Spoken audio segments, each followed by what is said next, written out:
ఒక బిజినెస్ ఎంచుకోవాలని చెప్పేసి ads business ఎంచుకున్నాను మేడం. మీరు సాధారణంగా చాలా యాడ్ చూసుంటారు. మీ టూత్ పేస్ట్ లో ఉప్పు ఉందా? ఆ యాడ్ చేయబోతున్నాం ఫస్ట్. మీ పళ్ళను జుమ్ము అంటున్నాయా? మీ షుగర్ లో రక్తం ఏమైనా వస్తుందా? ఏంటి మమ్మీ ఎవడీడు? మీ టూత్ పేస్ట్ లో ఉప్పు ఉందా? నీ నోట్లో లడ్డుందా? నీ నోట్లో లడ్డుందా? బాత్రూమ్ అదిగో వెళ్ళు, బాత్రూమ్ దగ్గరికి వెళ్ళు. బాత్రూమ్ లోకి వెళ్ళావు, క్రిమి ఎంట్రీ.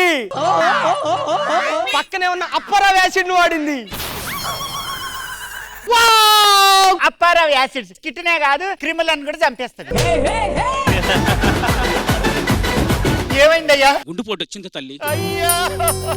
అమ్మా మీ ఆయన చనిపోయారు కనుక నిన్ను విధవ చెయ్యాలి. బొట్టు జరగలేదు, ప్రాణం బతికిందా? మానస్ మార్కర్స్ మీ బొట్టునే కాదు మీ తాలిబొట్టును కూడా నిలబెడతా. తాలిబొట్టును కూడా నిలబెడతా. ఎంతకు తెగించారా? జబర్దస్త్ ప్రతి శుక్రవారం శనివారం రాత్రి 9:30 మీ ఈటీవీలో.